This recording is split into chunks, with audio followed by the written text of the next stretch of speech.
أشهد أن لا إله إلا الله وحده لا شريك له وأشهد أن محمدا عبده ورسوله أما بعد فأعوذ بالله من الشيطان الرجيم بسم الله الرحمن الرحيم الحمد لله رب العالمين الرحمن الرحيم مالك يوم الدين إياك نعبد وإياك نستعين اهدنا الصراط المستقيم صراط الذين أنعمت عليهم غير المغضوب عليهم ولا الضالين.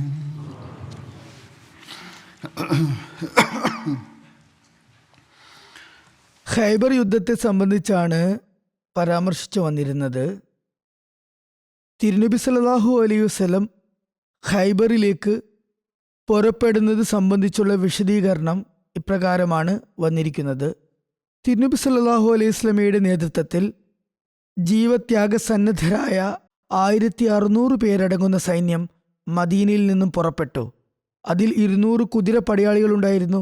പക്ഷെ പുറപ്പെടുന്നതിന് മുമ്പ് തിരുനബി സല്ലല്ലാഹു അലൈഹി വസല്ലം വിവരങ്ങൾ എത്തിച്ചു തരാൻ പറ്റിയ ഒരു സംഘത്തെ അയക്കുകയുണ്ടായി, അന്വേഷക സംഘത്തെ അയക്കുകയുണ്ടായി. അവരുടെ ഉത്തരവാദിത്വം സൈന്യത്തിന് മുമ്പേ പോയി വഴികൾ മനസ്സിലാക്കുകയും കാര്യങ്ങൾ സംബന്ധിച്ച് അറിയിപ്പ് നൽകുകയുമായിരുന്നു. ഈ സംഘത്തിന്റെ നേതൃത്വം ഉബാദ് ബിൻ ബിഷർ അൻസാരിക്കായിരുന്നു. ഖൈബറിന്റെ വഴികളിൽ നിന്ന് വിവരങ്ങൾ അറിയുന്നതിന് വേണ്ടി 2 വഴികാട്ടികളെയും 20 സാ ഈത്തപ്പഴം പ്രതിഫലമായി നിശ്ചയിച്ചുകൊണ്ട് നിയോഗിച്ചിട്ടുണ്ടായിരുന്നു. 20 സാവ് എന്നതിൻ്റെ ഉദ്ദേശം 50 കിലോ എന്നാണ്. ഈ 2 ആളുകളുടെ പേര് ഹസീൽ ബിൻ ഖാരിജ അഷ്ജായി എന്നും അബ്ദുല്ല ബിൻ നുഐം എന്നും ആണ് പറയപ്പെടുന്നത്. 2 പേരും അഷ്ജായി ഗോത്രത്തിൽപ്പെട്ടവരായിരുന്നു. മദീനയിൽ നിന്ന് ഖൈബറിലേക്ക് പോകുമ്പോൾ വിവിധ സ്ഥലങ്ങളിൽ താവളമടിച്ചുകൊണ്ട് സഹബ എന്ന സ്ഥലത്താണ് അവർ താമസിച്ചത്. ഇവിടെ നമസ്കാരത്തിന് സമയം വന്നപ്പോൾ നമസ്കാരവും അനുഷ്ഠിക്കുകയുണ്ടായി. ബുഖാരിയിലുള്ള നിവേദനത്തിൽ പറയുന്നു, സഹബയിൽ തിരുനബി സല്ലല്ലാഹു അലൈഹി വസല്ലം അസ്ർ നമസ്കാരമാണ് അനുഷ്ഠിച്ചത്. പിന്നെ അതിനുശേഷം തിരുനബി സല്ലല്ലാഹു അലൈഹി വസല്ലം ഭക്ഷണത്തിന് വേണ്ടി എന്തെങ്കിലും കൊണ്ടുവരാൻ പറഞ്ഞു. സൈന്യത്തിന്റെ പക്കൽ സത്തു പൂരപ്പൊടി മാത്രമേ ഉണ്ടായിരുന്നുള്ളൂ. തിരുനബി സല്ലല്ലാഹു അലൈഹി വസല്ലം സഹാബാക്കളും അതുതന്നെ ഭക്ഷിച്ചു. നിവേദകൻ പറയുന്നു, പിന്നെ മഗ്രിബ് നമസ്കാരത്തിന് വേണ്ടി തയ്യാറെടുപ്പുകൾ ഉണ്ടായി. തിരുനബി സല്ലല്ലാഹു അലൈഹി വസല്ലം വായു കുപ്പിളിക്കുകയുണ്ടായി. ഞങ്ങളും വായു കുപ്പിളിച്ചു. തുടർന്ന് തിരുനബി സല്ലല്ലാഹു അലൈഹി വസല്ലം നമസ്കരിച്ചു. വീണ്ടും വുസു പുതുക്കിയുണ്ടായില്ല. സഹബാനും മദീനയ്ക്കും ഇടയിൽ 12 മൈൽ ദൂരമുണ്ടായിരുന്നു. യാത്രക്കിടയിൽ ചില സംഭവങ്ങളും അഭിമുഖീകരിക്കേണ്ടി വന്നിരുന്നു. ഇത്തരം യുദ്ധസാഹചര്യങ്ങളിലും തിരുനബി സല്ലല്ലാഹു അലൈഹി വസല്ലം സഹാബാക്കളുടെ ശിക്ഷണത്തിന് എത്രമാത്രം ശ്രദ്ധാലുവായിരുന്നു എന്ന് ഇതിൽ നിന്ന് മനസ്സിലാക്കാൻ സാധിക്കുന്നുണ്ട്. അച്ചടക്കം, അനുസരണം തുടങ്ങിയ ഗുണങ്ങൾ ഉണ്ടാക്കിയെടുക്കുന്നതിലേക്ക് പ്രത്യേകമായി ശ്രദ്ധ ചെലുത്തിയിരുന്നു. അതുപോലെ ഒരു സംഭവം വിവരിക്കപ്പെടുന്നുണ്ട്. ഒരു രാത്രി സൈന്യത്തിന്റെ മുന്നിൽ എന്തോ തിളങ്ങുന്ന സാധനം കാണപ്പെട്ടു. അന്വേഷിച്ചപ്പോൾ ഇസ്ലാമിക സൈന്യത്തിലെ ഒരു സൈനികൻ മുസ്ലിം സൈന്യത്തെ പിന്നിലാക്കി വളരെ മുന്നോട്ട് നീങ്ങുന്നതാണെന്ന് മനസ്സിലായി. അദ്ദേഹത്തിന്റെ പടത്തൊപ്പി വെള്ളി കൊണ്ടുള്ളതായിരുന്നു. അത് കാരണമായിരുന്നു അത് തിളങ്ങിയിരുന്നത്. അദ്ദേഹത്തിന്റെ പേര് അബ്സ് എന്നായിരുന്നു. തിരുനബി സല്ലല്ലാഹു അലൈഹി വസല്ലം പറഞ്ഞു, അദ്ദേഹത്തെ എൻ്റെ അടുക്കൽ കൊണ്ടുവരൂ. ഹസരത്ത് അബ്സ് നിവേദനം ചെയ്യുന്നു, ഞാനത് കേട്ടപ്പോൾ വളരെ ഭയപ്പെട്ടു. എന്നെ സംബന്ധിച്ച് എൻ്റെ തെറ്റു കാരണം എന്തെങ്കിലും ദൈവം ആയത്ത് ഇറക്കിയിട്ടുണ്ടാകുമെന്ന് ഞാൻ ശങ്കിച്ചു. അദ്ദേഹം ഭയപ്പെട്ടു. തിരുനബി സല്ലല്ലാഹു അലൈഹി വസല്ലമയുടെ ഹാജരായി. തിരുനബി സല്ലല്ലാഹു അലൈഹി വസല്ലം ആരാഞ്ഞു, എന്തുകൊണ്ടാണ് സൈന്യത്തെ ഒഴിവാക്കി മുന്നിൽ ഓടിക്കൊണ്ടിരുന്നത്? ഞാൻ എൻ്റെ ഒഴികഴിവുകൾ നിരത്തി. തിരുനബി സല്ലല്ലാഹു അലൈഹി വസല്ലം ഉപദേശം എന്ന നിലയിൽ പറഞ്ഞു, സൈന്യത്തിന്റെ ഒപ്പമാണ് നീങ്ങേണ്ടത്. അതിനുശേഷം തിരുനബി സല്ലല്ലാഹു അലൈഹി വസല്ലം അദ്ദേഹത്തോട് സംവദിക്കാൻ തുടങ്ങി.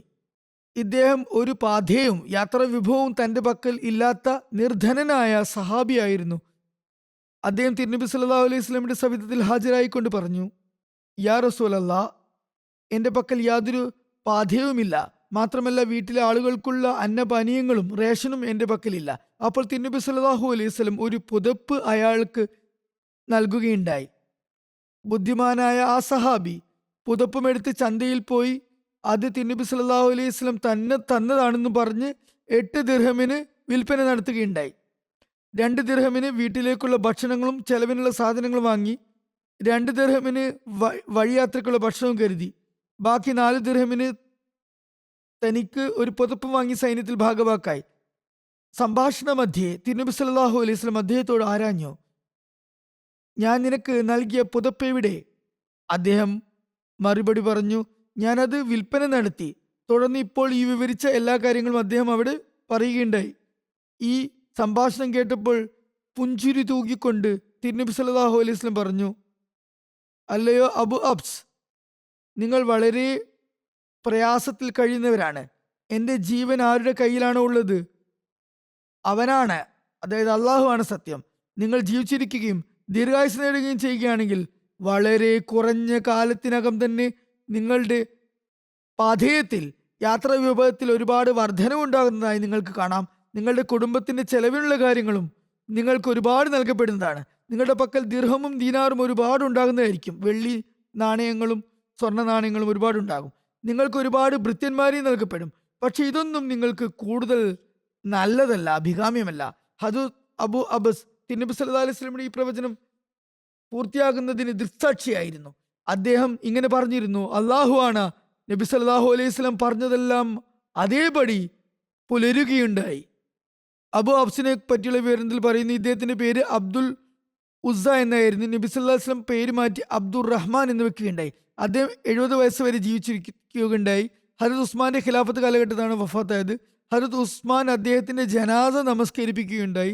ജന്നത്തുൽ ബഖി ഖബർസ്ഥാനിൽ മറമാടുകയും ചെയ്തു. തിരുനബി സല്ലല്ലാഹു അലൈഹി വസല്ലം ബനു ഖത്ഫാനിലേക്ക് സന്ധി സന്ദേശവുമായി അയച്ചിരുന്നു. ഇപ്പോൾ വിവരിച്ചതുപോലെ ഖൈബറിലേക്ക് സൈനിക നീക്കം നടത്തിക്കൊണ്ടിരിക്കുമ്പോൾ സാഹബ എന്ന സ്ഥലത്ത് തമ്പടിച്ചു. അസർ മഗ്രിബ് ഇശ നമസ്കാരങ്ങൾ അവിടെ തന്നെ അനുഷ്ഠിച്ചു. ഈ സ്ഥലം ഖൈബറിൽ നിന്ന് 12 മൈൽ ദൂരെയാണ്. നമസ്കാരം എല്ലാം കഴിഞ്ഞതിനു ശേഷം തിരുനബി സല്ലല്ലാഹു അലൈഹി വസല്ലം 2 വഴികാട്ടികളെയും വിളിച്ചു. തന്റെ സൈനിക പദ്ധതികളെ കുറിച്ച് വിവരിച്ചുകൊണ്ട് പറഞ്ഞു, ഞാൻ ഖൈബറിൽ ഇന്ന രീതിയിലാണ് ആക്രമണം സൈനിക നീക്കം നടത്താൻ ഉദ്ദേശിക്കുന്നത്. ഒരു ഭാഗത്ത് ഖൈബറിലെ ആളുകൾ ആരും ഷാം, സിറിയ എന്ന രാജ്യത്തേക്ക് രക്ഷപ്പെടാതിരിക്കുന്നതിന് ഞാൻ അതിനിടയിൽ ഒരു തടസ്സം സൃഷ്ടിക്കുന്നതാണ്. അതുപോലെ തന്നെ ഖത്ഫാൻ ഗോത്രത്തിലെ യഹൂദികൾ ഇവരെ സഹായിക്കാൻ വരാതിരിക്കുന്നതിന് വേണ്ടി ഞാൻ അവർക്കിടയിലും തടസ്സമായി നിൽക്കും. ഹസീൽ എന്ന പേരുള്ള വഴികാട്ടി സൈന്യത്തെയും കൂട്ടി പുറപ്പെട്ടു. അങ്ങനെ വ്യത്യസ്ത വഴികൾ കൂടുന്ന ഖൈബറിലെ ഒരു താഴ്വരയുടെ അടുത്തെത്തി നിൽക്കുകയും ചെയ്തു. തിരുനബി സല്ലല്ലാഹു അലൈഹി വസല്ലം അവരോട് എല്ലാ വഴികളുടെ പേരുകളെ കുറിച്ച് ചോദിച്ചപ്പോൾ അവർ ഹസൻ, ഷാഷ്, ഹാത്തിബ് തുടങ്ങിയ പേരുകൾ പറഞ്ഞു. അവ അർത്ഥത്തിന്റെ അടിസ്ഥാനത്തിൽ ഇടുങ്ങിയത്, കഠിനമായത്, ദുഃഖം നിറഞ്ഞ തുടങ്ങിയ അർത്ഥം ഉള്ളവയാണ്. അതിൽ ഒരു പേര് മർഹബ് എന്നും പറയപ്പെടുന്നു. അതിന്റെ അർത്ഥം കുശാലത, സന്തോഷം എന്നെല്ലാമാണ്. നബി സല്ലല്ലാഹു അലൈഹി വസല്ലം ദൈവിക നിർദ്ദേശപ്രകാരം നല്ല ശകുനം എന്ന നിലയ്ക്ക് മർഹബ് എന്ന പേരുള്ള വഴിയാണ് തിരഞ്ഞെടുത്തത്. ബനു ഗത്ഫാൻകാർ ഖൈബറുകാരെ സഹായിക്കാൻ വാഗ്ദാനം ചെയ്തിട്ടുണ്ടെന്നും ഇനിയും 4000 പേരടങ്ങുന്ന സൈന്യവുമായി വരാൻ ആഗ്രഹിക്കുന്നുവെന്നും അവർ ഇസ്ലാമിക സൈന്യം എത്തുന്നതിന് മുമ്പേ ഖൈബറിൽ പോകുന്ന വഴിയിൽ ഇസ്ലാമിക സൈന്യത്തെ ആക്രമിക്കാനാണ് പദ്ധതി എന്നും തിരുനബി സല്ലല്ലാഹു അലൈഹി വസല്ലമയ്ക്ക് അറിയിപ്പ് ലഭിച്ചിട്ടുണ്ടായിരുന്നു. ബനു ഖത്ഫാൻ തങ്ങളുടെ അറിയപ്പെടുന്ന സൈനിക നേതാക്കളായ തുലൈഹ ബിൻ ഖുവൈലിദിന്റെയും ഒയൈന ബിൻ ഹിസ്ന്റെയും നേതൃത്വത്തിൽ ഏകദേശം 1000 പേരടങ്ങുന്ന സൈന്യത്തെ നേരത്തെ തന്നെ ഖൈബറിലേക്ക് അയക്കുകയും അവർ ഖൈബറിലെ കോട്ടകളുടെ അടുത്ത് വരികയും എത്തിയിട്ടുണ്ടായിരുന്നു. അങ്ങനെ 4000 പേരടങ്ങുന്ന സൈന്യം ഇസ്ലാമിക സൈന്യത്തെ തടയുന്നതിനും തങ്ങളുടെ അറിവനുസരിച്ച് അവരെ ഇല്ലായ്മ ചെയ്യുന്നതിനും വഴിയിലുണ്ടായിരുന്നു താനും. തിരുനബി സല്ലല്ലാഹു അലൈഹി വസല്ലം ബനു ഖത്ഫാനുമായി ബന്ധപ്പെടുകയും അവർക്ക് കത്തയക്കുകയും ഉണ്ടായി. ആ കത്തിൽ ഇപ്രകാരം എഴുതി, ഖൈബറുകാരുമായുള്ള യുദ്ധത്തിൽ അവർ നിഷ്പക്ഷത പാലിക്കേണ്ടതാണ്. അള്ളാഹു എനിക്ക് ഖൈബറിൽ വിജയം നൽകുമെന്ന് വ്യക്തമായും വാഗ്ദാനം ചെയ്തിട്ടുണ്ട്. ചില ചരിത്രകാരന്മാരുടെ വീക്ഷണത്തിൽ തിരുനബി സല്ലല്ലാഹു അലൈഹി വസല്ലം അവർക്ക് നൽകിയ സന്ദേശത്തിൽ ഇതും കൂടി പറഞ്ഞിരുന്നു. അവർ ജൂതന്മാരോടൊപ്പം നിൽക്കുന്നതിൽ നിന്ന് പിന്മാറേണ്ടതാണ്. ഇസ്ലാം സ്വീകരിക്കുകയാണെങ്കിൽ വിജയത്തിനു ശേഷം ഈ ഗോത്രങ്ങൾക്ക് അത് നൽകപ്പെടുന്നതായിരിക്കും. ചിലരുടെ വീക്ഷണത്തിൽ തിരുനബി സല്ലല്ലാഹു അലൈഹി വസല്ലം ഇസ്ലാം സ്വീകരിക്കുന്നതിന് വേണ്ടി ഒരു നിബന്ധനയും വച്ചിരുന്നില്ല. മറിച്ച് ഇപ്രകാരം പറഞ്ഞു: അവർ ഖൈബറുകാരെ സഹായിക്കരുത്, തികച്ചും നിഷ്പക്ഷത പുലർത്തി മാറി നിൽക്കേണ്ടതാണ്. അങ്ങനെയാണെങ്കിൽ ഖൈബറിൽ നിന്ന് കിട്ടുന്ന വാർഷിക വരുമാനത്തിന്റെ പകുതി അവർക്ക് നൽകപ്പെടും. എന്നാൽ അവരുടെ ശിരസ്സുകളിൽ 1600 മുസ്ലിങ്ങൾക്കെതിരെ 15,000 വരുന്ന യോദ്ധാക്കളുടെ സൈന്യത്തിന്റെയും ശക്തമായ കോട്ടകൾ ഉള്ളതിന്റെയും അഹങ്കാരമായിരുന്നു ഉണ്ടായിരുന്നത്. അക്കാരണത്താൽ അവർ തിരുനബി സല്ലല്ലാഹു അലൈഹി വസല്ലമയുടെ ഈ പ്രവചനത്തെ സ്വീകരിക്കുന്നതിൽ നിന്ന് പിന്മാറുകയുണ്ടായി. അപ്പോൾ തിരുനബി സല്ലല്ലാഹു അലൈഹി വസല്ലം ഖസ്റജ് ഗോത്രത്തിന്റെ നേതാവും വരിഷ്ഠ സഹാബിയുമായ ഹദ്രത്ത് സഅദ് ബിൻ ഉബാദയെ ഗത്ഫാന്റെ സൈനിക നേതാവായ ഉയൈന ബിൻ ഹിസിന്റെ അടുത്തേക്ക് അയച്ചു. ഇയാൾ ആ സമയത്ത് ബനു ഗത്ഫാന്റെ മേൽപ്പറഞ്ഞ 1000 പേരടങ്ങുന്ന സൈന്യത്തിന്റെ നേതൃത്വം വഹിച്ചുകൊണ്ട് ഖൈബറിൽ യഹൂദികളുടെ നേതാവായ മർഹബിന്റെ കോട്ടയിൽ എത്തിയിട്ടുണ്ടായിരുന്നു. അത് സാദ് തിരുനബി സല്ലല്ലാഹു അലൈഹി വസല്ലമയുടെ പ്രാതിനിധ്യം വഹിച്ചുകൊണ്ട് വരുന്നുവെന്ന് അറിയാൻ കഴിഞ്ഞപ്പോൾ അയാൾ അദ്ദേഹത്തെ കോട്ടയുടെ അകത്തേക്ക് കൊണ്ടുപോകാൻ തുനിഞ്ഞു. അപ്പോൾ മർഹബ് ആക്ഷേപം ഉന്നയിച്ചുകൊണ്ട് പറഞ്ഞു: മുസ്ലിങ്ങളുടെ ഈ പ്രതിനിധിയെ കോട്ടകളുടെ ഉള്ളിലേക്ക് കൊണ്ടുവരാൻ പാടില്ല. അയാൾ ഉള്ളിൽ വന്ന് കോട്ടയുടെ അകത്തേക്ക് വരാനുള്ള വഴികളെ പറ്റി എല്ലാം കണ്ടറിയുന്നതാണ്. പക്ഷെ ഒയേന പറഞ്ഞു: ഞാൻ മുസ്ലിങ്ങളുടെ പ്രതിനിധിയെ ഉള്ളിലേക്ക് കൊണ്ടുവരാൻ ആഗ്രഹിക്കുന്നു. അങ്ങനെ അയാൾ നമ്മുടെ ശക്തിയും നമ്മുടെ സൈനിക സംവിധാന മികവും തയ്യാറെടുപ്പുകളും കണ്ടറിയട്ടെ. എന്നാൽ മർഹബ് അത് അംഗീകരിച്ചു കൊടുത്തില്ല. അങ്ങനെ ഒയേന പുറത്ത് വെച്ച് തന്നെ ഹദരത്ത് സാദിനെ കണ്ടുമുട്ടി. ഹദരത്ത് സാദ് ഒയേനക്ക് തിരുനബി സല്ലല്ലാഹു അലൈഹി വസല്ലമയുടെ സന്ദേശം നൽകി. അതായത്, അള്ളാഹു ഞങ്ങൾക്ക് ഖൈബറിൽ വിജയം നൽകുമെന്ന് വാഗ്ദാനം ചെയ്തിരിക്കുന്നു. അതുകൊണ്ട് നിങ്ങൾ ഇവിടെ നിന്ന് തിരിച്ചു പോകുന്നതാണ് നന്ന്. യുദ്ധത്തിൽ നിന്ന് പിന്മാറിക്കൊള്ളുക. ഖൈബർ ജയിച്ചടക്കിയതിനു ശേഷം അതിലെ 1 വർഷത്തെ ഈന്തപ്പഴം നിങ്ങൾക്ക് നൽകപ്പെടുന്നതായിരിക്കും. അപ്പോൾ ഉയൈന ഹദരത്ത് സഅദിനോട് പറഞ്ഞു: ഞങ്ങൾക്ക് ഒരു കാരണവശാലും ഞങ്ങളുടെ സഖ്യകക്ഷിയെ ഒഴിവാക്കാൻ സാധ്യമല്ല. നിങ്ങൾക്ക് എത്രമാത്രം ശക്തിയുണ്ട് എന്നൊക്കെ ഞങ്ങൾക്ക് നന്നായി അറിയാം. ഈ ജൂതന്മാർ ശക്തമായ കോട്ട ഉള്ളവരാണ്. അവരുടെ സൈനിക ബലവും വളരെ അധികമാണ്. ആയുധവും അവരുടെ കയ്യിൽ ഒരുപാടുണ്ട്. നിങ്ങൾ അവരെ നേരിടുകയാണെങ്കിൽ നിങ്ങൾ എല്ലാവരും തന്നെ നശിക്കപ്പെടുന്നതാണ്. നിങ്ങൾക്ക് എളുപ്പത്തിൽ വിജയം ലഭിക്കാൻ ഇവർ ഖുറൈശികളെയും മറ്റും പോലുള്ള ആളുകളല്ല അവർ. അതിനോടൊപ്പം അയാൾ ഇത്രയും കൂടി ചേർത്തു: എൻ്റെ ഈ സന്ദേശം മുഹമ്മദ് സല്ലല്ലാഹു അലൈഹി വസല്ലമയ്ക്ക് നൽകുക.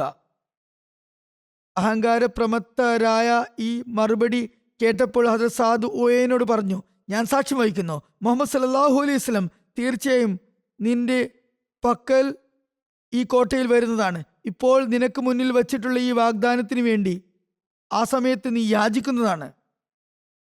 ആ സമയത്ത് നിനക്ക് വാളുകൊണ്ടല്ലാതെ മറുപടി നൽകപ്പെടുന്നതല്ല. അതായത്, അപ്പോൾ തീർച്ചയായും യുദ്ധം സംഭവിക്കുന്നതാണ്. അല്ലയോ ഉയൈന? ഞങ്ങൾ മദീനയുടെ ജൂതന്മാരുടെ മുറ്റത്ത് വന്നിറങ്ങുന്നത് ഞാൻ കണ്ടിരിക്കുന്നു. അവർ വളരെ മോശമായ രീതിയിൽ നശിക്കപ്പെടുന്നതാണ്. അത് സാദ് ഇത്രയും പറഞ്ഞുകൊണ്ട് തിരിച്ചുപോയി തിരുനബി സല്ലല്ലാഹു അലൈഹി വസല്ലമയുടെ സവിധത്തിൽ വന്ന് കാര്യങ്ങളെല്ലാം ബോധിപ്പിച്ചു.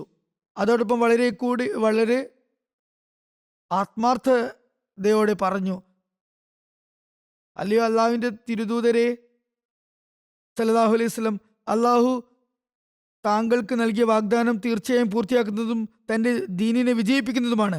ആ സമയത്ത് കാട്ടറബിയായ ഉയൈനക്ക് ഒരു ഈത്തപ്പഴം പോലും നൽകരുത്. യാ റസൂലല്ലാഹ് സല്ലല്ലാഹു അലൈഹി വസല്ലം, അയാളെ വാളുകൾ പിടികൂടുമ്പോൾ അയാൾ ആ ജൂതന്മാരെ ഒഴിവാക്കി നാട്ടിലേക്ക് നേരത്തെ ഖന്തക്ക് വേളയിൽ ഓടിപ്പോയതുപോലെ പിന്തിരിഞ്ഞോടുന്നതാണ്.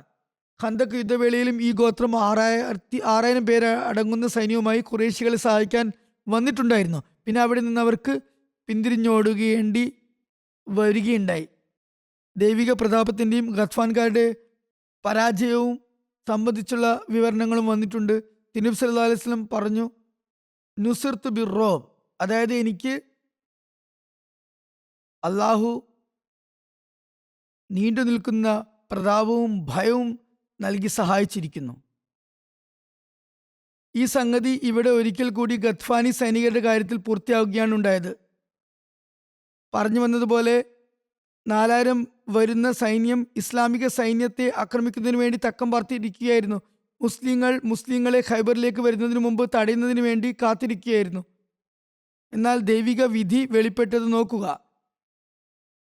ഗത്ഫാനികളുടെ ഒരു സൈന്യം പെട്ടെന്ന് തന്നെ തിരിച്ചു പോവുകയുണ്ടായി. അവർ തങ്ങളുടെ വീടുകളിലേക്ക് തിരിച്ചു പുറപ്പെട്ടു. ചരിത്ര ഗ്രന്ഥങ്ങളിലും നബിചരിത്രങ്ങളിലും ഇപ്രകാരം രേഖപ്പെട്ടിരിക്കുന്നു: ഗത്ഫാനികളുടെ സൈന്യാധിപൻ ഒരു ശക്തമായ ശബ്ദം കേട്ടു.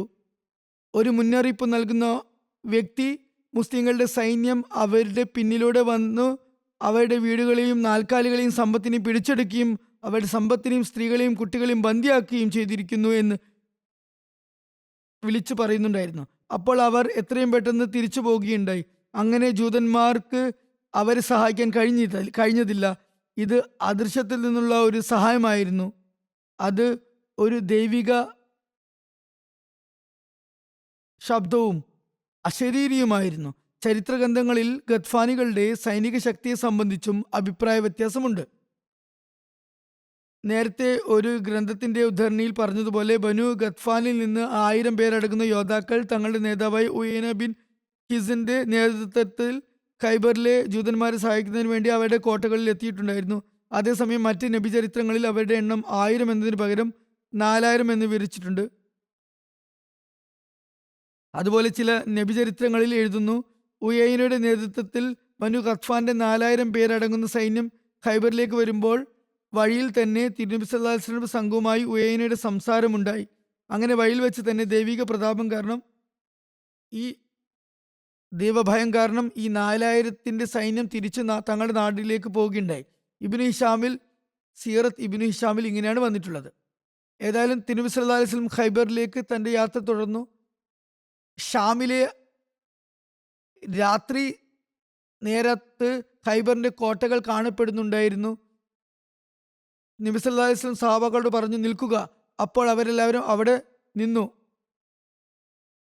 നബി സല്ലല്ലാഹു അലൈഹി വസല്ലം ഇങ്ങനെ ദുആ ചെയ്തു: അല്ലാഹുമ്മ റബ്ബസ് സമാവാതി സബി വമാ അല്ലൽന വറബ്ബൽ അർളൈന സബ വമാ അഖ്ലൽന വറബ്ബ ഷയാതീന വമാ അദ്ലൽന വറബ്ബ റിയാഹ വമാ അദ്റൈന ഫഇന്ന നസ്അലുക മിൻ ഖൈരി ഹാദിൽ ഖരിയതി ഖൈരി വ ഖൈരി അഹ്ലിഹ വ നൗസിബുക മിൻ ശർരിഹ വ ശർരി മാ ഫീഹ അഖ്ദിമു ബിസ്മില്ലാ. 7 ആകാശങ്ങളുടെയും അത് നിഴൽ വിരിക്കുന്ന സർവ്വ വസ്തുക്കളുടെയും നാഥ, 7 ഭൂമികളുടെയും അത് വഹിച്ചുകൊണ്ടിരിക്കുന്നവയുടെയും നാഥ, ശൈത്താന്മാരുടെയും അവർ വഴിപിഴപ്പിക്കുന്നവരുടെയും നാഥ, കാറ്റുകളുടെയും അത് എടുത്തുകൊണ്ടുപോകുന്നവയുടെയും നാഥ. അല്ലേ അള്ളാഹുവെ, ഞങ്ങൾ എല്ലാവരും ഈ നാടിൻ്റെ നന്മയും അതിലെ നിവാസികളുടെ നന്മയും യാചിക്കുന്നു. ഈ നാടിൻ്റെയും അതിലെ നിവാസികളുടെ ദ്രോഹത്തിൽ നിന്നും നിന്നോട് അഭയം യാചിക്കുകയും ചെയ്യുന്നു. തുടർന്ന് നബി സല്ലല്ലാഹു അലൈഹി വസല്ലം പറഞ്ഞു, അള്ളാഹിൻ്റെ നാമം ഉച്ചരിച്ചുകൊണ്ട് മുന്നോട്ട് കുതിക്കുവേൻ. അങ്ങനെ നിശ്ചിത സ്ഥാനത്ത് എത്തി. തിരുനബി സല്ലല്ലാഹു അലൈഹി വസല്ലം അവിടെ എത്തി. അത് ഖൈബറിലെ അങ്ങാടിയായിരുന്നു. ഈ അങ്ങാടി യുദ്ധത്തിന് ശേഷം അത് സെയ്ദ് ബിൻ സാബിത്തിന്റെ പങ്കിലാണ് വന്നത്. തിരുനബി സല്ലല്ലാഹു അലൈഹി വസല്ലം രാത്രിയുടെ കുറച്ചു ഭാഗം ഈ പറയുന്ന ലക്ഷ്യസ്ഥാനത്ത് മൻസല എന്ന സ്ഥലത്ത് അങ്ങാടിയിലാണ് കഴിച്ചുകൂടിയത്. നബി സല്ലല്ലാഹു അലൈഹി വസല്ലം തിരുമേനി ഇങ്ങനെ ഒരു യുദ്ധ നീക്കം നടത്തുമെന്ന് ജൂതന്മാർ പ്രതീക്ഷിച്ചതേയില്ല. എന്തുകൊണ്ടെന്നാൽ ജൂതന്മാർ തങ്ങളുടെ കോട്ടകളിലും ആയുധക്കോപ്പുകളിലും ആളുകളുടെ ആധിക്യത്തിലും അഹങ്കരിക്കുന്നുണ്ടായിരുന്നു. തിരുനബി സല്ലല്ലാഹു അലൈഹി വസല്ലം അവരുടെ അടുത്തേക്ക് വരികയാണെന്ന് അറിഞ്ഞപ്പോൾ തന്നെ ഓരോ ദിവസവും 10,000-കണക്കിന് യോദ്ധാക്കൾ നിരനിരയായി പുറത്തേക്ക് വന്ന് ഇങ്ങനെ പറഞ്ഞുകൊണ്ടിരുന്നു: മുഹമ്മദ് സല്ലല്ലാഹു അലൈഹി വസല്ലം എങ്ങനെയാണ് സൈനിക നീക്കം നടത്തുക എന്ന് നോക്കാമല്ലോ. അതൊരിക്കലും സാധ്യമല്ല, ഞങ്ങൾ നേരിടാനാകില്ല. പക്ഷെ തിരുനബി സല്ലല്ലാഹു അലൈഹി വസല്ലം അവരുടെ അടുത്ത് എത്തുമ്പോൾ അവർക്ക് അത് അറിഞ്ഞതുപോലുമില്ല. അങ്ങനെ സൂര്യൻ ഉദിച്ചു. രാത്രിയാണ് എത്തിയത്. രാവിലെ ജൂതന്മാർ തങ്ങളുടെ കോട്ടകളിൽ നിന്ന് പുറത്തേക്ക് വരുമ്പോൾ അവരുടെ കൈകളിൽ മൺവെട്ടിയും കുട്ടകളുമാണ് ഉണ്ടായിരുന്നത്. അവർ ജോലിക്ക് പോകുകയായിരുന്നു. അവർ തിരുനബി സല്ലല്ലാഹു അലൈഹി വസല്ലം കണ്ടപ്പോൾ ഓടി തങ്ങളുടെ കോട്ടയ്ക്കുള്ളിൽ ഒളിക്കുകയുണ്ടായി. ഹദ്റത്ത് അനസ് നിവേദനം ചെയ്യുന്നു, തിരുനബി സല്ലല്ലാഹു അലൈഹി വസല്ലം ഖൈബറിൽ രാത്രി എത്തിയപ്പോൾ രാവിലെ ആകുന്നത് വരെയും അവർക്കുമേൽ ആക്രമണം നടന്നില്ല. രാവിലെ ആയപ്പോൾ ജൂതന്മാർ തങ്ങളുടെ മൺവെട്ടികളും കുട്ടകളുമായി പുറത്തേക്ക് ഇറങ്ങുകയായിരുന്നു. അവിടെ എത്തിയ സമയമായിരുന്നു.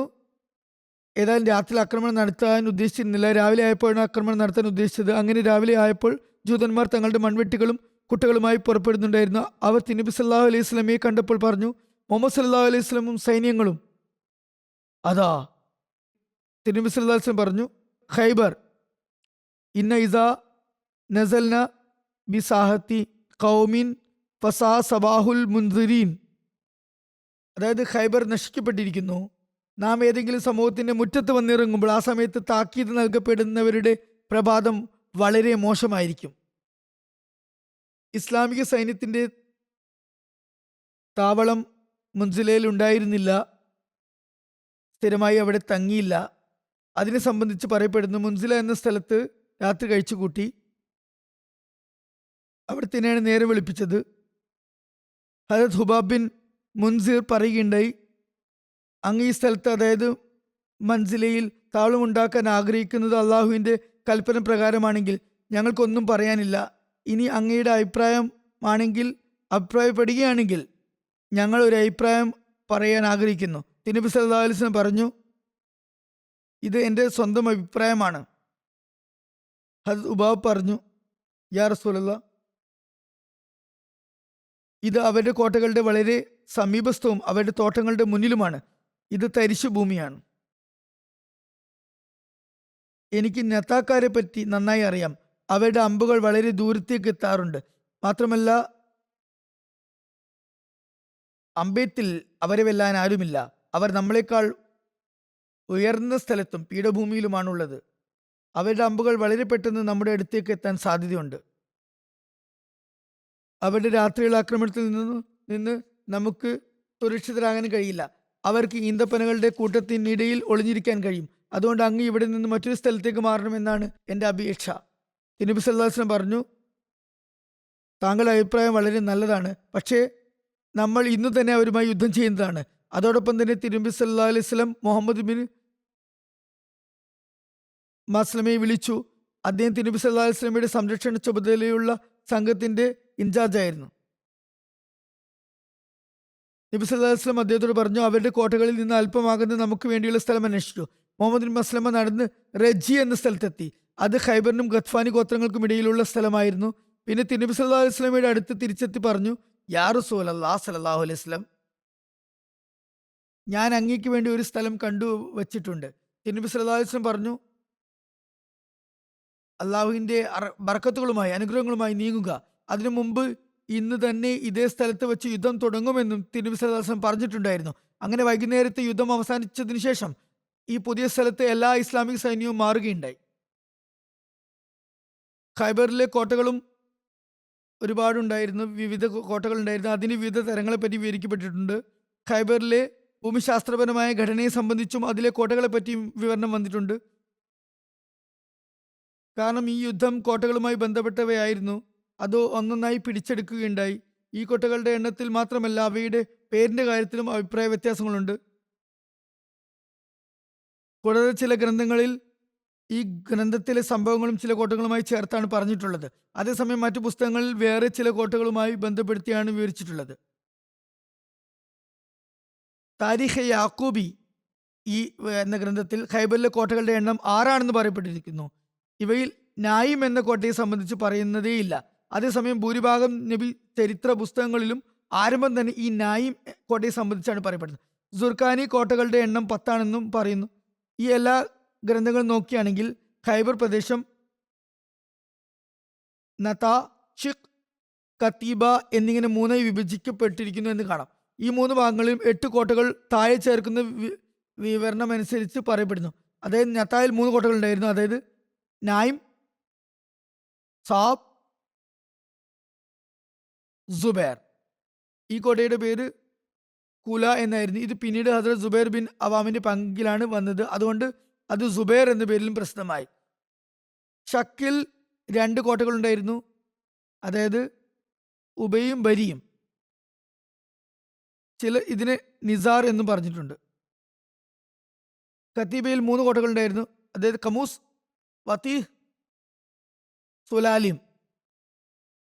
യുദ്ധ വിശദാംശങ്ങൾ ഇപ്രകാരമാണ്. യുദ്ധം തുടങ്ങുന്നതിന് മുമ്പേ നബി സല്ലല്ലാഹു അലൈഹി വസല്ലം സഹാബാക്കളോട് ഒരു ഹ്രസ്വ ഭാഷണം നടത്തിക്കൊണ്ട് പറഞ്ഞു, ശത്രുക്കളുമായി ഏറ്റുമുട്ടാൻ നിങ്ങൾ അഭിലഷിക്കരുത്. അള്ളാഹുവിനോട് എപ്പോഴും സൗഖ്യം തേടിക്കൊണ്ടിരിക്കുക. നിങ്ങൾ ഏതു പ്രയാസത്തിലാണ് അകപ്പെടുക എന്ന് നിങ്ങൾക്കറിയില്ല. നിങ്ങൾ ശത്രുക്കളുടെ മുമ്പിൽ എത്തിപ്പെടുകയാണെങ്കിൽ ഇങ്ങനെ പ്രാർത്ഥിക്കുക: അല്ലാഹുമ്മ അൻത റബ്ബുന വറബ്ബുഹും വനവാസീന വനവാസിഹിം ബിയദിക വഇന്നമ തഖ്തുലുഹും അൻത. അല്ലാഹുവേ, നീ അവരുടെയും നാഥനാകുന്നു. അവരുടെയും ഞങ്ങളുടെയും നെറ്റിത്തടങ്ങൾ നിന്റെ കൈകളിലാകുന്നു. നീ തന്നെ അവരെ വധിക്കണമേ.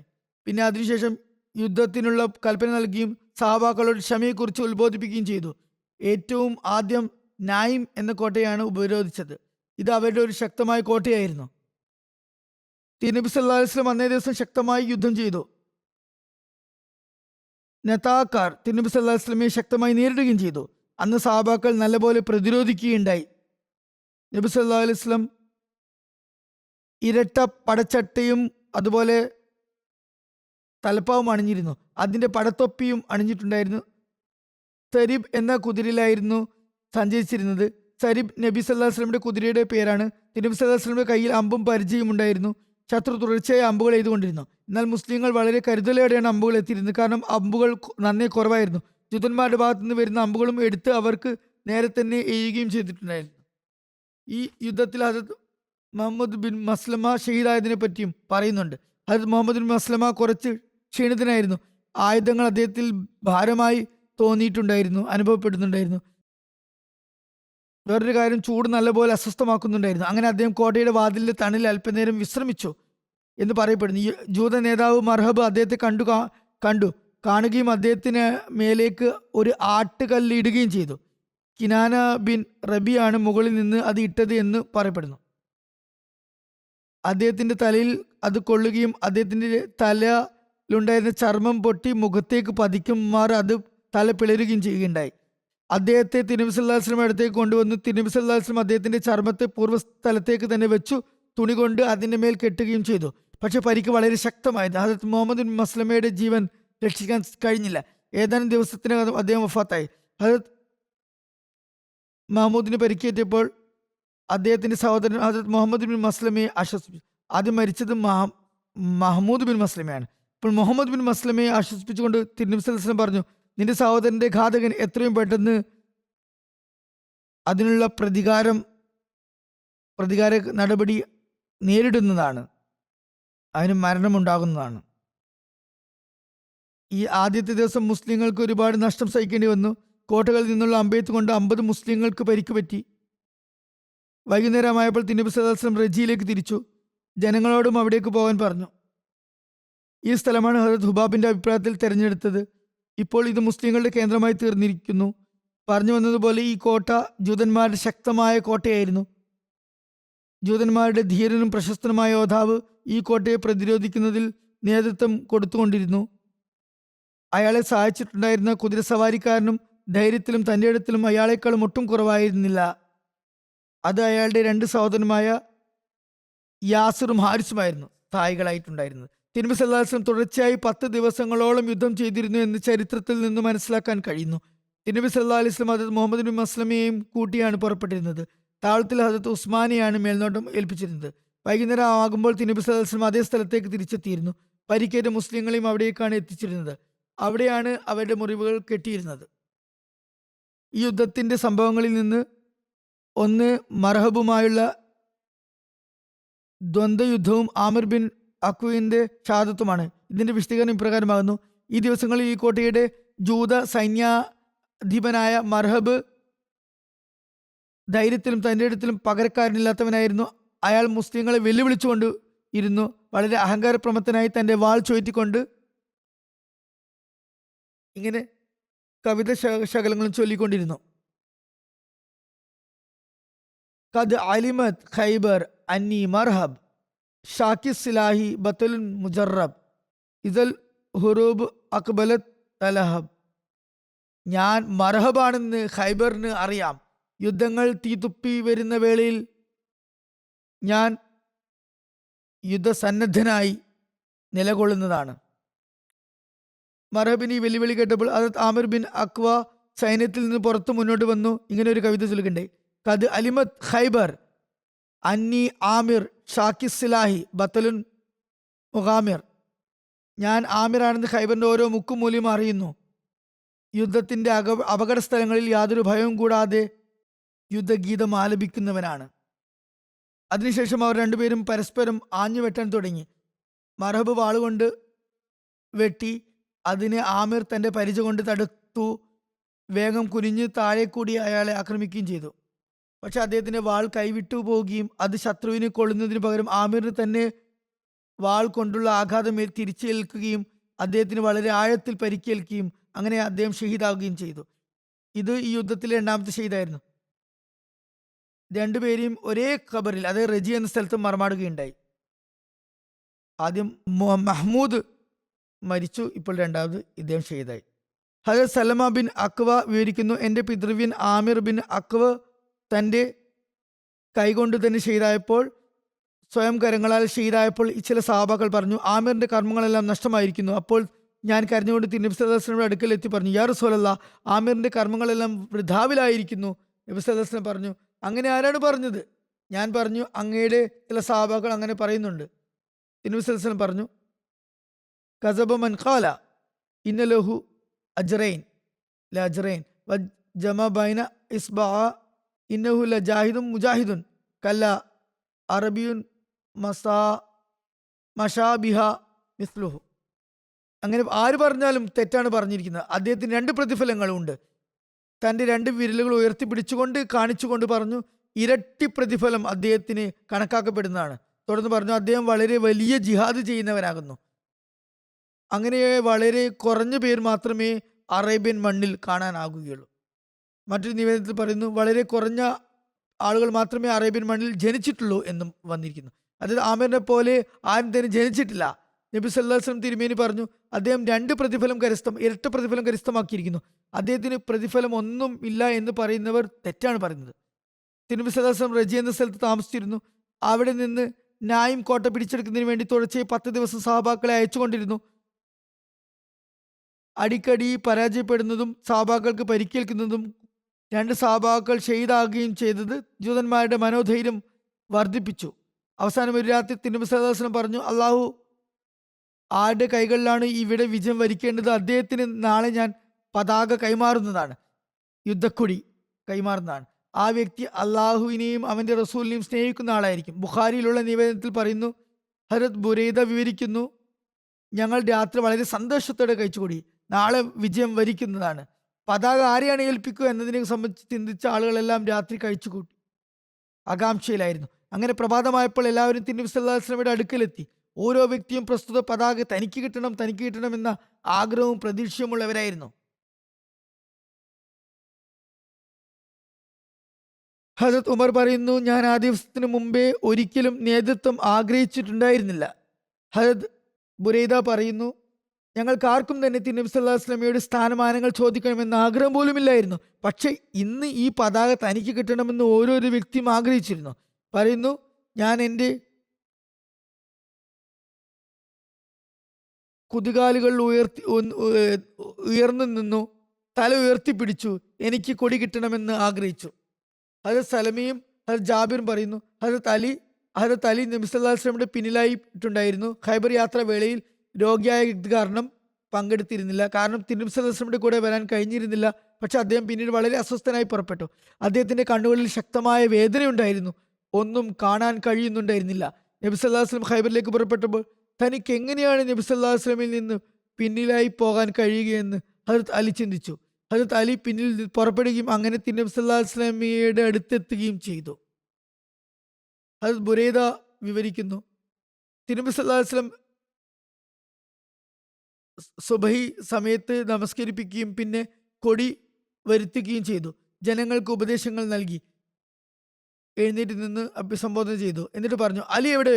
സഹാബാക്കൾ പറഞ്ഞു, അലിക്ക് കണ്ണു രോഗമുണ്ട്. നബി സല്ലല്ലാഹു അലൈഹി വസല്ലം പറഞ്ഞു, അലിയെ വിളിച്ചു കൊണ്ടുവരൂ. ഹജരത് സലമ പറയുന്നു, ഞാൻ അലിയും കൊണ്ടുവന്നു. നബി സല്ലല്ലാഹു അലൈഹി വസല്ലം അദ്ദേഹത്തോട് പറഞ്ഞു,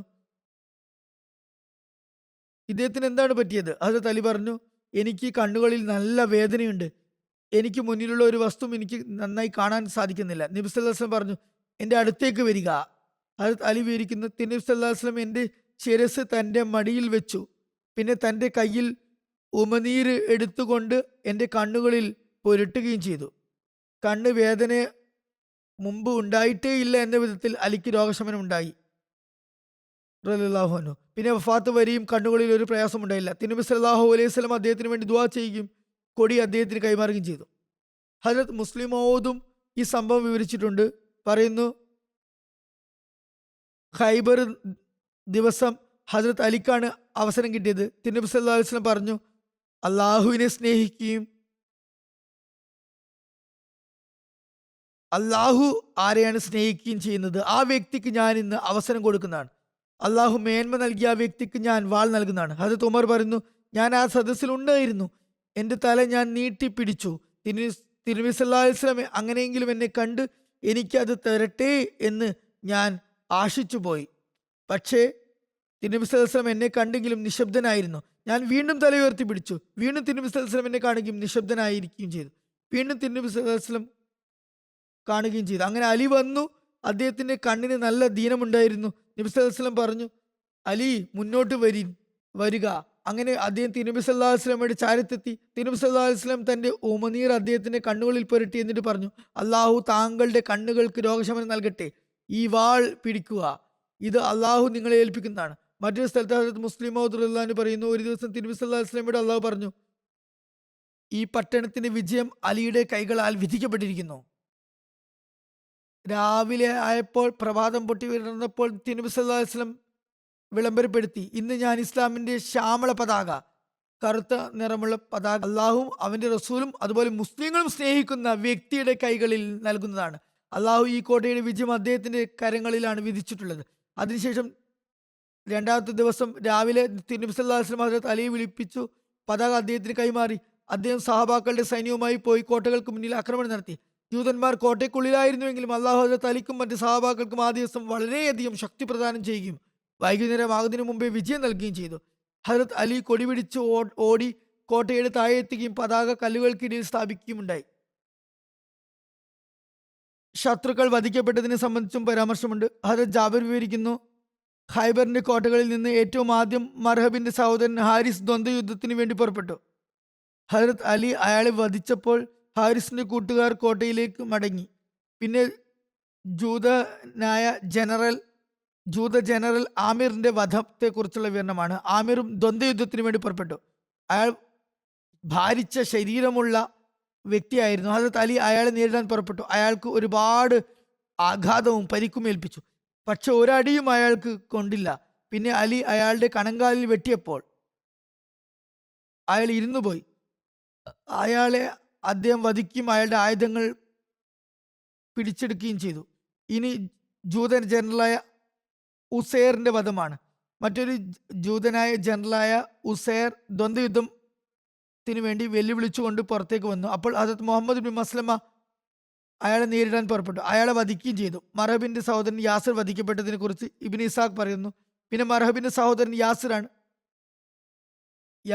അദ്ദേഹം ഗീതം ആലപിച്ചുകൊണ്ട് പടപ്പാട്ട് ചൊല്ലിക്കൊണ്ട് പുറത്തേക്ക് വന്നു. മുഹമ്മദ് ബിൻ ഉമർ എഴുതുന്നു, ഇയാൾ അവരുടെ കൂട്ടത്തിലെ ഏറ്റവും ശക്തനായ ആളായിരുന്നു. അയാളുടെ പക്കൽ യുദ്ധോപകരണങ്ങളും ഉണ്ടായിരുന്നു. അത് മുഖേന അയാൾ ജനങ്ങളെ ചവിട്ടി മെതിച്ചിരുന്നു. അയാളെ നേരിടാൻ ഹജരത്ത് അലി പുറപ്പെട്ടു. അപ്പോൾ സുബൈർ ബിൻ അവാം അദ്ദേഹത്തോട് പറഞ്ഞു, അള്ളാഹു ആണ്, താങ്കൾ എനിക്കും അയാൾക്കും ഇടയിൽ തടസ്സമാകരുത്. അദ്ദേഹം പറഞ്ഞു, ഞാൻ ഇയാളുമായി യുദ്ധം ചെയ്യാം. ഹജരത്ത് അലി പിന്നിലേക്ക് മാറി. ഹജരത്ത് സുബൈർ ആ കാഫിറിന് നേരെ പുറപ്പെട്ടപ്പോൾ അദ്ദേഹത്തിന്റെ മാതാവ് ഹജരത്ത് സഫിയ പറഞ്ഞു, യാ റസൂലല്ലാഹ് സ്വല്ലല്ലാഹു അലൈഹി വസല്ലം, അയാൾ എൻ്റെ മകനെ വധിക്കുന്നതാണ്. തിരുനബി സല്ലല്ലാഹു അലൈഹി വസല്ലം പറഞ്ഞു, അല്ല, നിങ്ങളുടെ മകൻ ഇൻഷാ അല്ലാഹ് അയാളെ വധിക്കുന്നതാണ്. ഹജരത്ത് സുബൈർ അയാൾക്ക് നേരെ നീങ്ങി ചില കവിതകൾ ചൊല്ലി. പിന്നെ രണ്ടുപേരും തമ്മിൽ യുദ്ധമുണ്ടായി. അദ്ദേഹം അയാളെ വധിക്കുകയും ചെയ്തു. പിന്നെ കോട്ടകളിൽ നിന്ന് അവരുടെ ഏറ്റവും പ്രശസ്തനായ യോദ്ധാവ് മർഹബ് തൻ്റെ ആയുധങ്ങളും ഏന്തി പുറത്തേക്ക് വന്നപ്പോൾ ഇയാൾ ഒരു കവിത ചൊല്ലുന്നുണ്ടായിരുന്നു. മുമ്പും ചൊല്ലിയിരുന്നു, ഞാൻ മർഹബാണെന്ന് ഖൈബറിന് അറിയാം. യുദ്ധം കൊടുമ്പുരി കൊള്ളുന്ന വേളയിൽ ആയുധമേന്തി സന്നദ്ധനായി സർവസജ്ജനായി നിൽക്കുന്നവൻ. അയാളെ നേരിടാൻ ഹജരത്ത് അലി ബിൻ അബി താലിബാണ് പുറപ്പെട്ടത്. അദ്ദേഹം ചുവന്ന നിറമുള്ള ഒരു ജുബ്ബ അണിഞ്ഞിരുന്നു. അദ്ദേഹം വാൾ ഉയർത്തിക്കൊണ്ട് ഈരടികൾ ചൊല്ലി, അനലസി സമ്മത്നി ഉമ്മി ഹൈദറ കലൈസി ഖാബാത്തിൻ കരീഹിൽ മന്ദറ ഊഫീഹും സായി കൈലസന്തറ. അതായത്, ഞാൻ എൻ്റെ മാതാവ് എനിക്ക് ഹൈദർ, അതായത് സിംഹം എന്ന് പേര് വച്ചിരിക്കുന്നു. ഞാൻ വനങ്ങളിൽ കഴിയുന്ന ഭയാനകമായ ഭീതിതമായ സിംഹത്തെ പോലെയാകുന്നു. ഞാൻ ഒരു സായിന് പകരം ഒരു സന്ത്രയാണ് കൊടുക്കുന്നത്. ഇതൊരു അറബി ചൊല്ലാണ്. അതിന് വിവക്ഷ ഒരു ചാണിന് പകരം സാ എന്ന് പറയുന്നത് ചെറിയൊരു അളവാണ്, എന്നാൽ സന്ദ്ര എന്ന് പറയുന്നത് അതിൽ കൂടുതൽ അളവ്, കുറച്ച് ചോദിച്ചാൽ കൂടുതൽ നൽകുമെന്നർത്ഥം. അല്ലെങ്കിൽ ഉരുളക്കുപ്പേരി കല്ലിന് കരിങ്കല്ല് കൊണ്ട് മറുപടി പറയും എന്നും പറയാം. സന്ദ്ര എന്നതിൻ്റെ വാക്കർത്ഥം വളരെ വലിയ അളവ് എന്നാണ്. സാ വളരെ കുറഞ്ഞ അളവാണ്. അത് 2.5 കിലോക്ക് 2.5 സേറിന് സമാനമാണ്. അദ്ദേഹം പറയുന്നു, ഹദരത്ത് അലി മർഹബിന്റെ തലയിൽ ശക്തമായ ആഘാതമേൽപ്പിച്ചു. അയാൾ വധിക്കുകയും ചെയ്തു. പിന്നെ അദ്ദേഹത്തിന്റെ കൈകളിലൂടെ തന്നെയാണ് വിജയം നേടാനായത്. ഒരു നിവേദനത്തിൽ പറയുന്നു, ഹദരത്ത് അലിയും മർഹബും തമ്മിൽ പോരടിച്ചു. ഹദരത്ത് അലി മുന്നോട്ട് കുതിക്കുകയും മർഹബിനെ ശക്തമായി ആഘാതമേൽപ്പിക്കുകയും ചെയ്തു.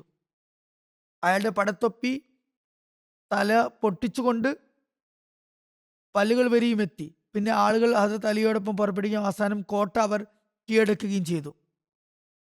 ഹദരത്ത് മുഹമ്മദ് ബിൻ മസ്ലമയാണ് മർഹബിനെ കൊന്നത് എന്നും ചില നബിചരിത്രകാരന്മാർ വിവരിക്കുന്നുണ്ട്. ഹദരത്ത് ജാബിർ ബിൻ അബ്ദുള്ള നിവേദനം ചെയ്യുന്നു, മർഹബ് പോരാട്ടത്തിന് വേണ്ടി വിളിച്ചുകൊണ്ട് പാട്ടും പാടി കോട്ടയിൽ നിന്ന് പുറത്തേക്ക് വരുന്നുണ്ടായിരുന്നു. അപ്പോൾ തിരുനബി സല്ലല്ലാഹു അലൈഹി വസല്ലം പറഞ്ഞു,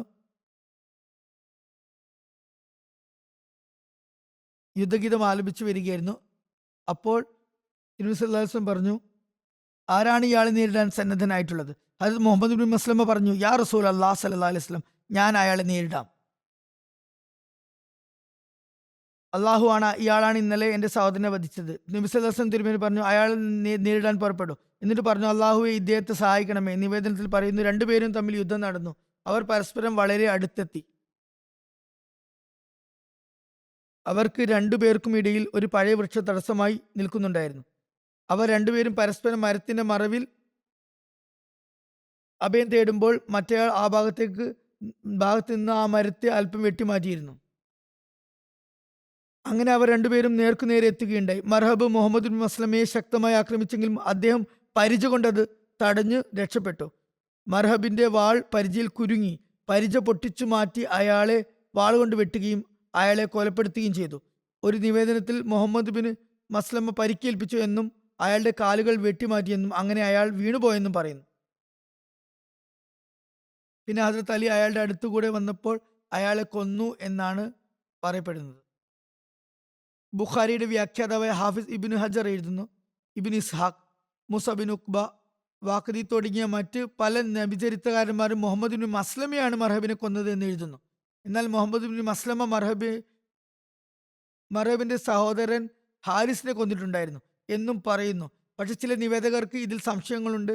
അവർ ഹാരിസിന് പകരം മർഹബ് എന്ന് എഴുതിയതാണത്രേ. ഇനി ഇക്കാര്യം ഇത്തരത്തിൽ അല്ലെങ്കിൽ സഹി മുസ്ലിമിലുള്ളതുപോലെ ആയിരിക്കും. അത് മറ്റുള്ളവയെ അപേക്ഷിച്ച് കൂടുതൽ ആധികാരികമാണ്. സ്വഹി മുസ്ലിമിൽ ഹദരത്ത് സലമ ബിൻ അക്വയിൽ നിന്ന് നിവേദനം ചെയ്യുന്നു, ഹദരത്ത് അലിയാണ് മർഹബിനെ കൊന്നത്.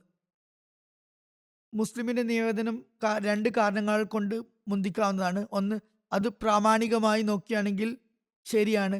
2, ഹദരത്ത് മസ്ലമയെ പറ്റി വിവരിക്കുന്ന നിവേദകൻ ഹദരത്ത് ജാബിർ ഖൈബർ യുദ്ധത്തിൽ ഉണ്ടായിരുന്നില്ല.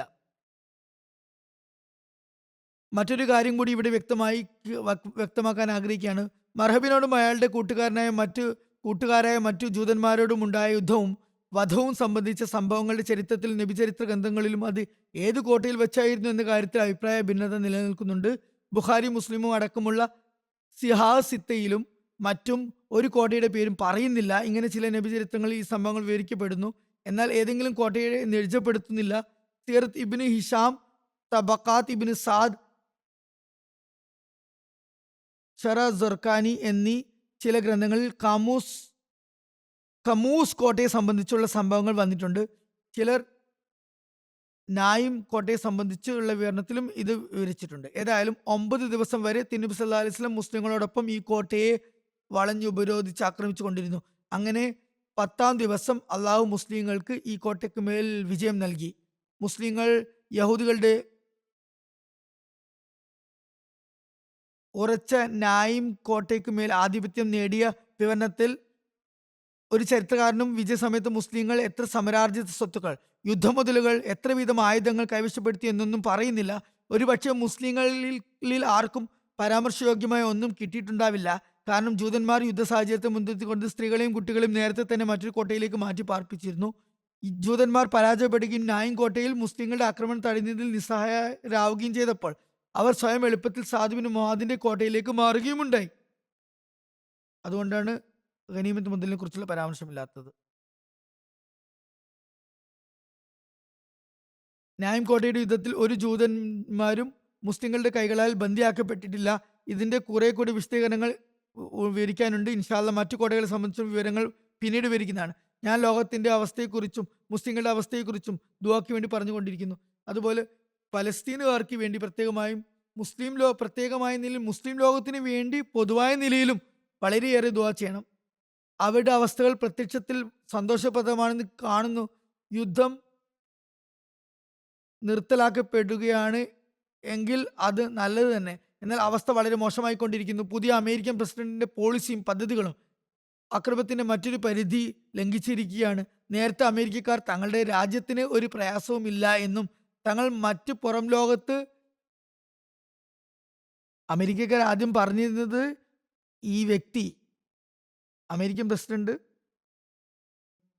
ഞങ്ങളുടെ രാജ്യത്തിന് മാത്രമാണ് അപകടകാരി, പുറം ലോകത്തെ കാര്യങ്ങളിലൊന്നും ഇടപെടുന്നില്ല,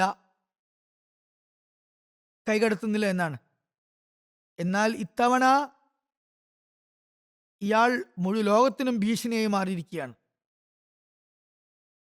അള്ളാഹു പലസ്തീനുകാർക്ക് മേൽ കരുണ ചൊരിയട്ടെ, ലോകത്തിന് മേൽ കരുണ ചൊരിയുമാറാട്ടെ, ഇവർക്ക് ഇതിൽ നിന്ന് രക്ഷപ്പെടാൻ കഴിയുമാറാട്ടെ. അറബ് രാജ്യങ്ങൾ ഇനിയും കണ്ണു തുറന്നിട്ടില്ല, അവിടെ കണ്ണു തുറന്നിട്ടില്ല ഇതുവരെ. ഐക്യത്തിന് വേണ്ടി അവർ ശ്രമിക്കേണ്ടതാണ്, ഇതല്ലാതെ വേറെ വഴിയില്ല.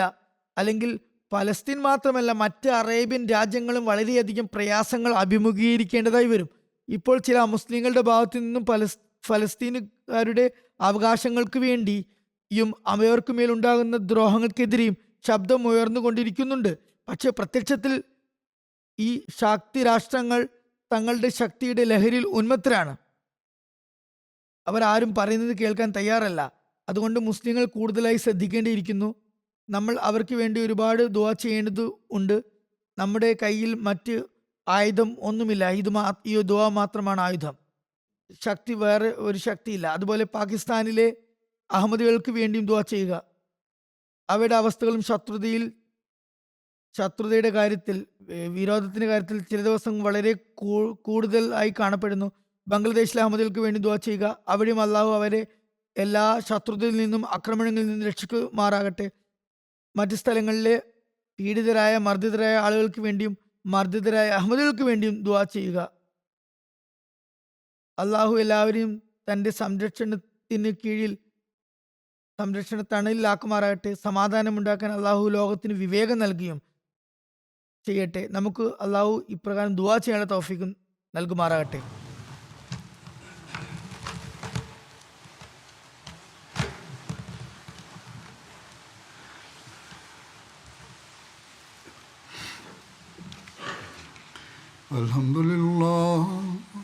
അൽഹംദുലില്ലാഹി നഹ്മദുഹു വനസ്തഈനുഹു വനസ്തഗ്ഫിറുഹു വനുഅ്മിനു ബിഹി വനതവക്കലു അലൈഹി വനഊദു ബില്ലാഹി മിൻ ശുറൂരി അൻഫുസിനാ വമിൻ സയ്യിആതി അഅ്മാലിനാ മൻ യഹ്ദിഹില്ലാഹു ഫലാ മുദില്ല ലഹു ومن يضلل فلا هادي له